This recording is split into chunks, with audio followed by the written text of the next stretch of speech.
Ya pemirsa, PT Waskita Karya Persero Tbk atau dengan kode sahamnya WSKT ini mendapatkan peringkat triple B+ dari Lembaga Pemeringkat PT Pemeringkat Efek Indonesia atau PEVINDO untuk instrumen obligasi penawaran umum berkelanjutan atau PUB1 tahun 2015 seri B senilai 1,15 triliun rupiah yang akan jatuh tempo pada 16 Oktober 2020 mendatang.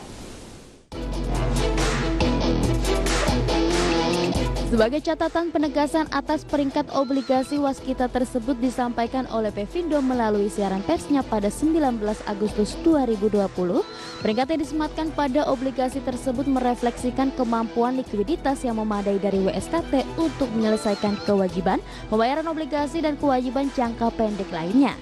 Hal ini didukung dengan adanya target penerimaan kas WSKT yang bersumber penyelesaian proyek di tahun ini. PEVINDO menjelaskan WSKT akan menggunakan kas internal yang sebagian besar bersumber dari pembayaran proyek turnkey untuk melunasi obligasi yang akan jatuh tempo tersebut. PEVINDO juga memperkirakan WSKT akan menerima pembayaran proyek dengan total mencapai 35 triliun rupiah pada tahun 2020 baik dari proyek turnkey maupun non-turnkey.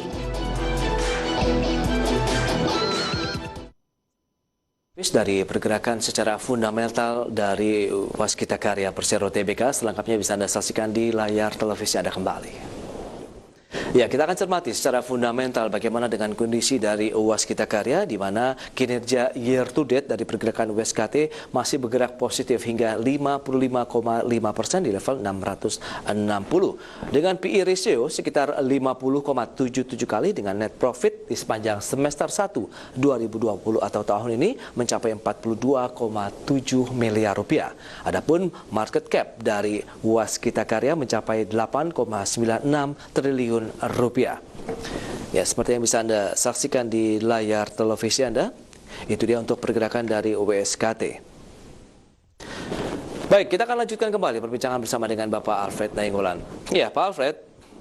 Ya, ada emiten update yang sudah kita sampaikan dari sektor konstruksi Waskita Karya. Seberapa menarik? Apakah ini bisa menjadi pilihan investasi dengan diberikannya peringkat triple B+ dari PEVINDO untuk obligasinya?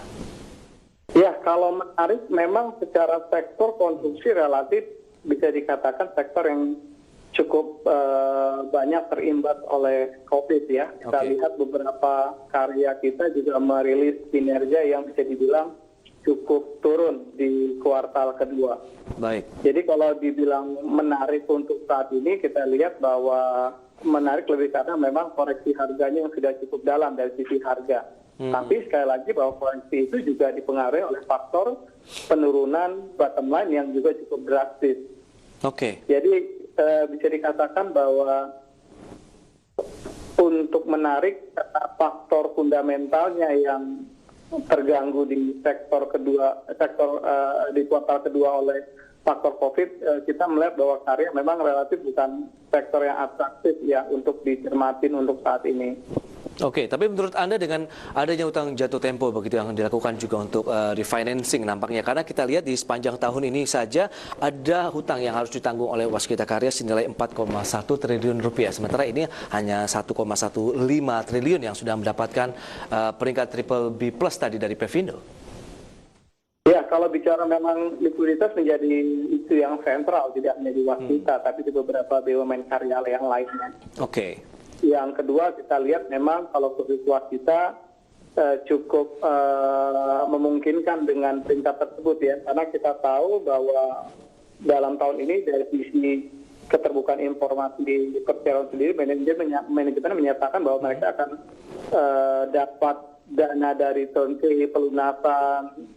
Ini yang membuat tadi PEVINDO cukup mengatakan bahwa dari sisi likuiditas dengan masuknya dana turnkey dan beberapa pembayaran proyek seperti untuk lahan ya, itu relatif memang akan mensupport likuiditas, sehingga kondisi untuk likuiditasnya bisa dikatakan tahun ini mungkin bisa dilewati. Menurut Anda, tapi kalau kita lihat dari sisi sektornya, kemudian emitennya seperti Waskita Karya ini masih cukup seksi tidak sih menjadi pilihan bagi masyarakat investor maupun traders? Kalau seksi enggak ya. Karena faktor tadi bahwa bottom line mereka memang tergerus habis. Kita lihat kalau dulu sektor karya ini bisa dibilang growth stock. Ya. Karena memang punya pertumbuhan yang cukup tinggi dibandingkan sektor yang lainnya. Oke. Tapi karena faktor ini kita lihat tahun ini relatif penurunannya cukup dalam. Sehingga memang kita atau pasar memang lebih prefer untuk menunggu bagaimana kebijakan pemerintah di sektor infrastruktur. Memang benar dari sisi nota keuangan kemarin, anggaran infrastruktur kita masih tumbuh. Tapi kita belum melihat realisasi yang real dari sisi laporan keuangan karya. Baik. Nah, rekomendasi yang bisa Anda berikan seperti apa ini untuk Waskita Karya, Pak Alfred? Apakah bisa menjadi pilihan investasi karena year to date ini masih bergerak positif ya, 55,5%. Begitu. Apakah ini menjadi cerminan bahwa secara pertumbuhan harga saham, pergerakan harganya pun ini masih cukup menarik, bisa mendapatkan cuan yang lebih misalnya apabila kita mengambil posisi beli? Ya, kalau Waskita pilihannya kita mau tidak mau memperpanjang holding period kita ya. Karena kita melihat bahwa untuk short term kemungkinan masih akan tertekan. Baik. Tapi tadi dari sisi harga, psikologi memang harganya sudah cukup murah ya. Kalau kita lihat historis mereka pernah di level 2000. Betul. Dan kalau kita memang melihat bahwa COVID ini akan segera berakhir atau vaksin nanti akan ditemukan, kita juga melihat bahwa pada kondisi itu akan ada pemulihan dari sisi infrastruktur. Baik.